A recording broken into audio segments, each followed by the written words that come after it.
जीवनाराध्य के मनोहारी दर्शन।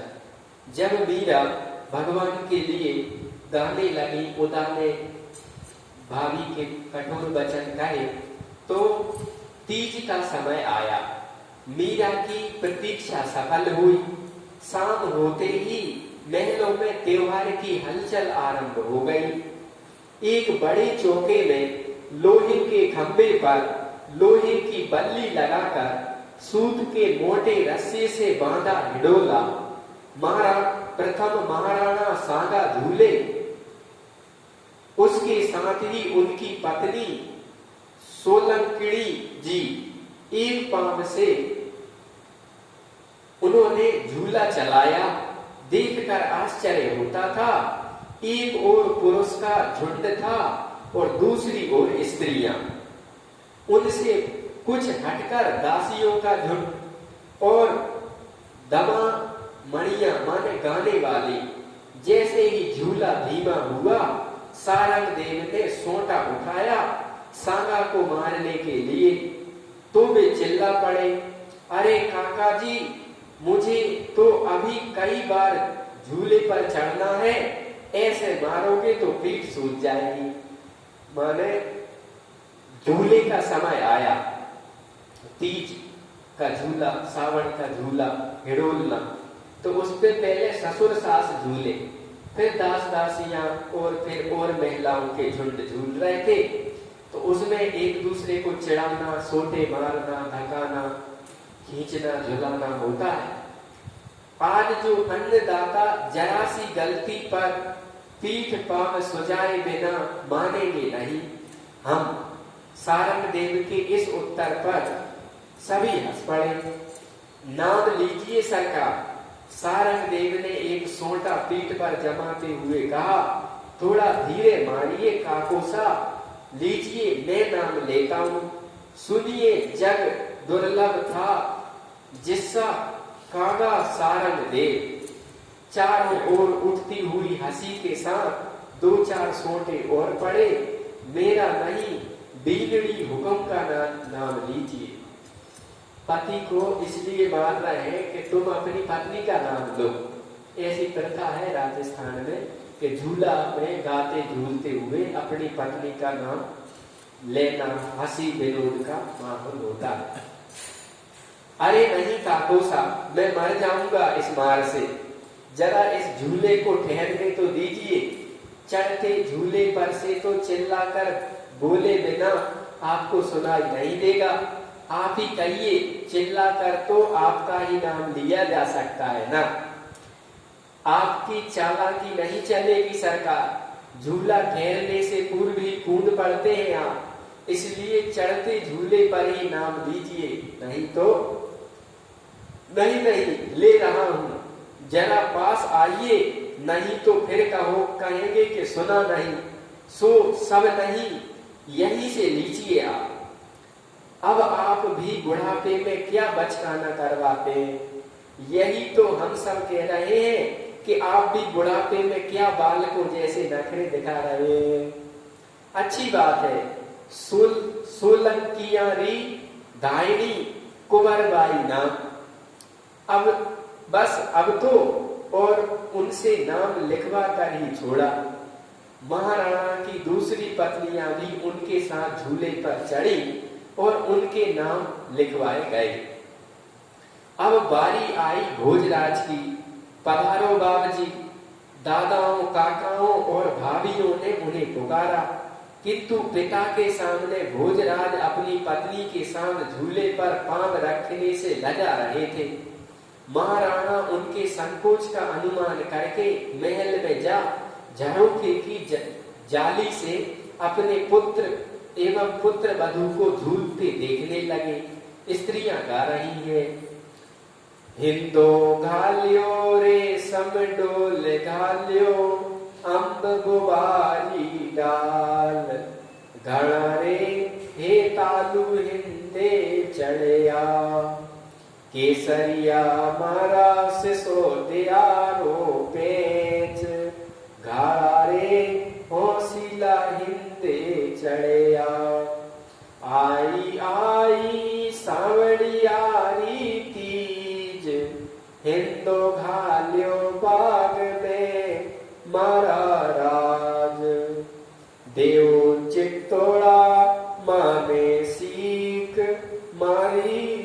लिया जो मैं बाट।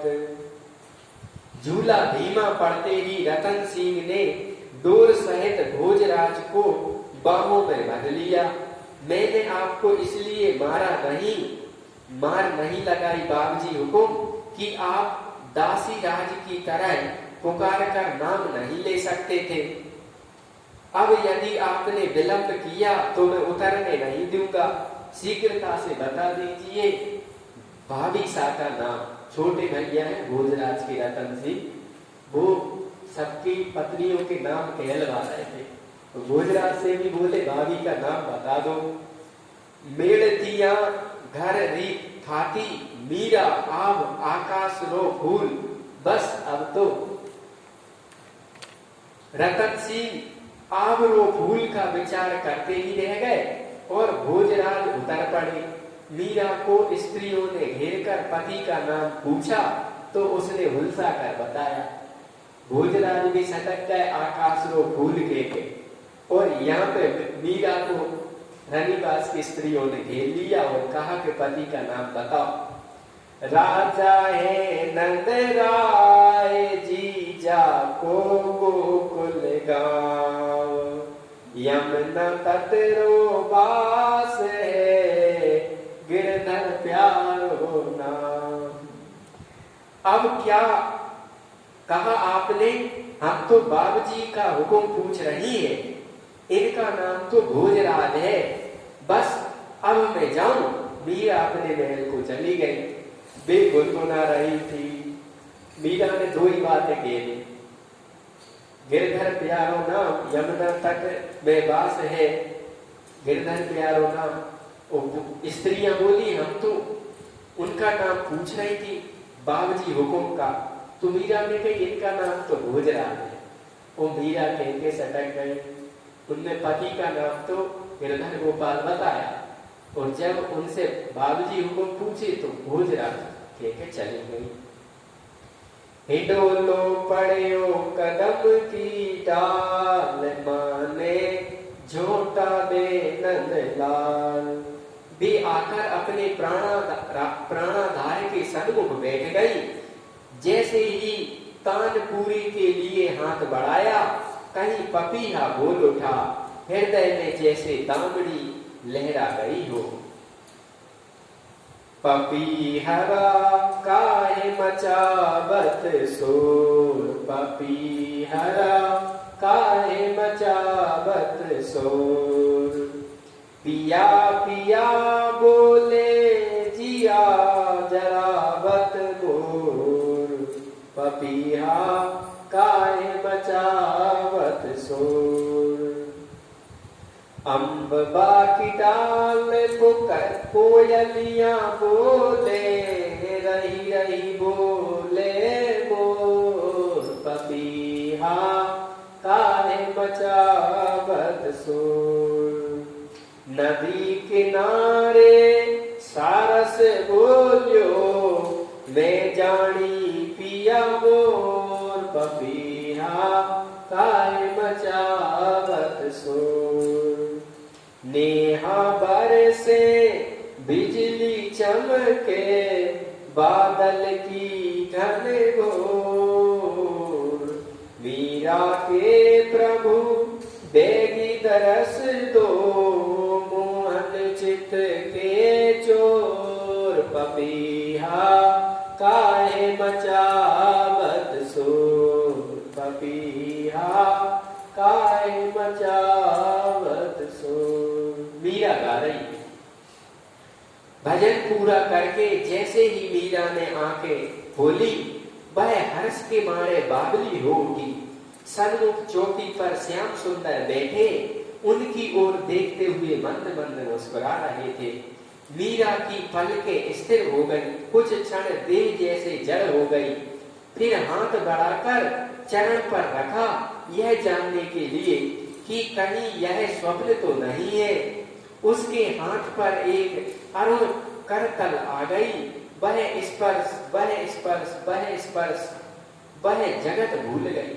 पिडलियों तक चरणों को बाहों में भरकर उसने घुटनों पर सिर रख दिया।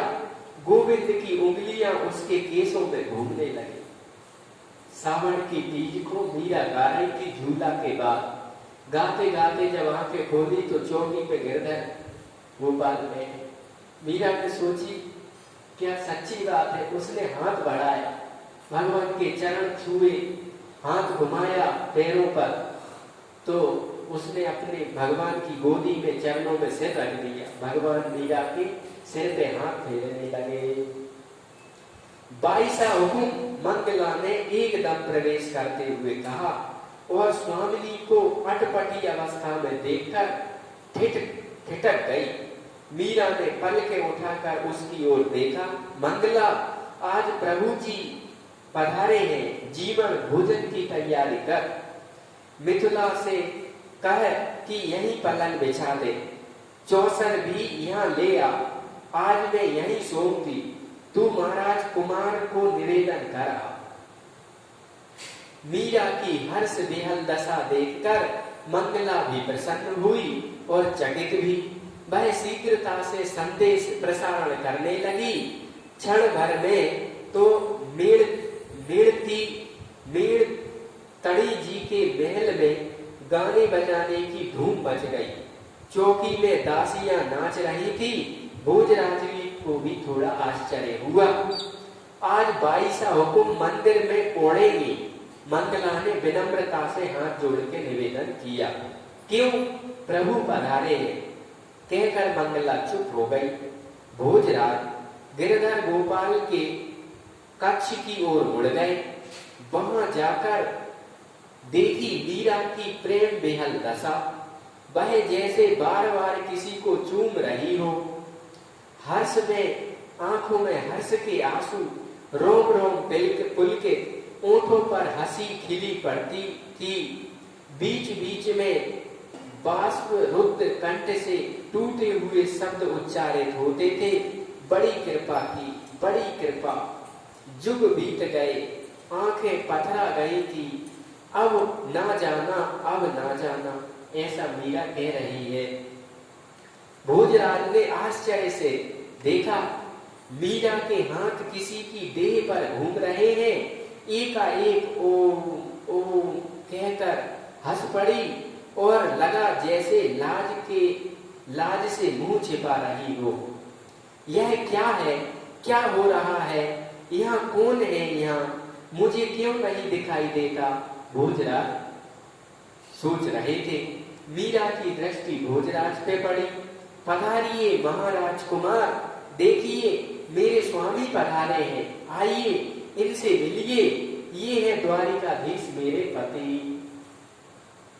और श्री भोजराज का परिचय देते हुए उसने कहा, ये है चित्तौड़ के महाराज कुमार भोजराज, युवराज भोजराज, मेरे सखा। फिर भोजराज से पूछ बैठी, कहिए कैसे लग रहे हैं मेरे धनी। मीरा भगवान से भोजराज का परिचय करवा के वो कह रही भगवान से कि कैसे हैं मेरे धनी। भोजराज से पूछ रही, मुझे तो कुछ दिखाई नहीं दे रहा, क्या आप सच फरमा रही हैं। भोजराज ने मीरा से पूछा। मीरा खिलखिलाकर हंस पड़ी। सुन रहे हो प्रीतम, प्रियतम, महाराज कुमार क्या फरमा रहे हैं। फिर भोजराज से कहा, आप पधारे, ये फरमा रहे हैं कि आपको दर्शन होने में अभी समय है। गिरधर कह रहा है मीरा से कि इन्हें मैं नहीं दिख रहा हूं, इन्हें अभी समय लगेगा मुझे देखने। भोजराज असमंजस में कुछ क्षण खड़े रहे, फिर शयन कक्ष में चले गए। मीरा करने लगी। भोजराज ने कछु समझ नहीं आ रही थी मीरा क्या कह रही। मीरा कहने लगी, आज तो राठौरे जीरे मेला रंग छायो, आज तो बेरती जी के मेलो रंग छायो। कोटिक भानु वो प्रकाश जाने के गिरधर आया, सुर नर मुनि जन ध्यान धरते वेद पुराणन गाया। मीरा के प्रभु गिरधर नागर घर बैठा पिए पाया, आज तो मेड़ती जीरे महलो रंग छाया। दासियों ने उसे श्रृंगार कक्ष में चलने को कहा, किंतु वह अपने मोहन को आंखों से ओट करने को तैयार नहीं थी। उन लोगों ने श्रृंगार सामग्री वही लाकर उसे सजाया। तब श्याम सुंदर का हाथ पकड़कर वह उठ खड़ी हुई, झूले पर पधारिए आप, आज तीज है। भगवान को मीरा झूले पे ला रहे। दासियों और चाकरों ने दौड़कर चौक के झूले की श्रृंखलाओं में हिडोलना जोड़ा और उस पर सुंदर सुकोमल बिछोना बिछाया। तब तक उनकी स्वामिनी अपने हृदय धन का हाथ थामे आ गई। दोनों के विराजित होने पर वे झूला देने लगी। गीतों के स्वर गगन में गूंजने लगे। भांग और मिठाई की मनुहारे भी हुई। झूल कर महल में पधारे तो जीवन भोजन की तैयारी हुई। स्वर्ण के बाजोट पर सोने के बड़े थाल में विविध भोजन सामग्रियां प्रचुर मात्रा में परोसी गई। यो भी प्रथा है कि स्वामी का थाल भरा ही रहे, इसलिए भरे हुए थाल में भी बार-बार परोसा जाता है। वे जानती थी कि नित्य अपनी स्वामिनी का प्रसाद ही उन्हें मिलता है, पर आज तो जगत के स्वामी का प्रसाद भी मिलेगा, अतः थाल खाली न होने पाए। मीरा ने प्रथम कोर अपने हाथ से दिया और द्वारिका नाथ के हाथ से स्वयं लिया। दूसरा देने पर प्रभु ने कहा, खाओ ना। एक कोर तो शत्रु को भी दिया जाता है प्रिय। भगवान कह रहे मीरा को भी कि खाओ ना। पहला कोर मीरा ने भगवान को दिया, फिर दूसरा कोर हाथ में लेके भगवान ने मीरा को दिया। आज मीरा की प्रसन्नता की सीमा नहीं है। आज जीवन का चरम फल प्राप्त हुआ है। आज उसके भव भव के भवतार पधारे हैं। उसकी साधना, उसका जीवन सफल करने। सबसे बड़ी बात यह है कि रंगीले राजपूत के वेश में है प्रभु। माने राजपूतों भाई भगवान ने पगड़ी भेष वगैरह बना के आए हैं। प्रभु केसरिया साफा, केसरिया अंगरखा, लाल किनारी की केसरिया धोती और वैसा ही पट्टा सिरोभूषण में लगा। मोर पंख कानों में हीरे के कुंडल, गले के कंठे में जड़ा पद्म राग, कौस्तुभ मुक्त माला यह बैजंती, कटी का वह रत्न जड़ित कमरबंद, हाथों में गजमुख कंगन और सुंदर बाजूबंद, चरणों में लंगर और हाथों में हीरे पन्ने की अंगूठियां। इन सबसे ऊपर वह रूप, कैसे उसका कोई वर्णन करे। उसे देखकर मन अपनी खुद ही बचा ही पाता कहाँ है। मन बुद्धि से भी परे वर्णन है। मन वर्णन करे तो क्या अपने मन बचा रहेगा? मन भी भगवान में विलीन हो जाएगा। यदि रहे भी तो उसकी नन्ही सीप की काया में वह रूप संबंध कैसे समाए। अथाह की ठाय कौन ले, असीप को अक्षरों में कैसे बांधे। बड़ी से बड़ी उपमा जहाँ ऊंची पड़ जाती है, श्रुतियां नेति नेति कहकर चुप साध लेती है। कल्पना के पंख समीप पहुंचने से पूर्व ही थक कर ढीले पड़ जाते हैं। वह तो अपनी उपमा आपो आप है, कोई दूसरा हो तो बताए कि कैसा। किंतु क्या यही रहकर संतोष मिल जाता है? यदि ऐसा होता तो सरस्वती माता, शेष, सनक, नारद भी हर कभी के चुप हो गए होते, किंतु न उनकी जिह्वाएं विराम लेती है और न मन भरता है। वह इतना मधुर सना अवलोक लिए, प्रियाति प्रिय, नयनाभिराम, सुभाषित और सुकोमल, क्या कहा जाए, कैसे कहें, कैसे बताएं कि वह क्या है, कैसा है, क्या नहीं है वह।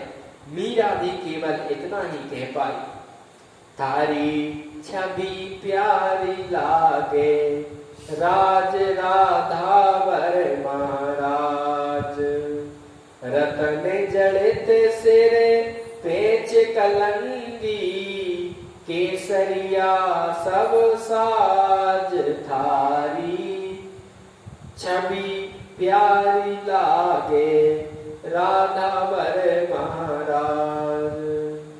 मोरे मुकुट मकराकृत कुंडल, रसिको रासरताज, मीरा के प्रभु गिरधर नागर, मारे मिल गया ब्रजराज, थारी छवि प्यारी लागे राज राधावर महाराज। उनकी कौन वर्णन करे प्रभु कैसे है, उस अनंत को वर्णन कोई न अंता इति अनंता, जो भगवान प्रकृति के विषय नहीं है, मन के विषय नहीं है, बुद्धि के विषय नहीं है, वाणी के विषय नहीं है, उन भगवान का कोई वर्णन कैसे कर सके। वेद नेति नेति कहते हैं जिन्हें, सारद शेष गणेश जी भी जिनका वर्णन नहीं कर पाते। जो प्रभु गो गोचर मन जहां लगे जाई, सो सब माया जानम भाई। गो माने इंद्रियां, गोचर माने मन, गो गोचर सब जह लगी जाई। मन बुद्धि इंद्रियों की जब तक जहां तक पकड़ है, वो सब माया जानो भाई, सब माया है। प्रकृति मन बुद्धि से परे है भगवान, और वो अनंत है, इसलिए उसको कहते कहते शब्दों में लाया नहीं जा सकता भगवान कैसे है। क्यों? वो इतने सुंदर, इतने अच्छे, इतने आनंद स्वरूप और ज्ञान बुद्धि मन से परे है कि उनको कहने बिना चैन पड़ता नहीं है। और अनंत काल से नारद शेष महेश गणेश कह रहे, फिर भी कहते कहते संतोष होता नहीं है। और वो परमात्मा शब्दों के बाड़े बंदी में, शब्दों में आने वाला है नहीं है। ऐसी हालत है कि गूंगा ने गुड़ खाया, ऐसी भगवान का वर्णन नहीं कर पा रहे हैं।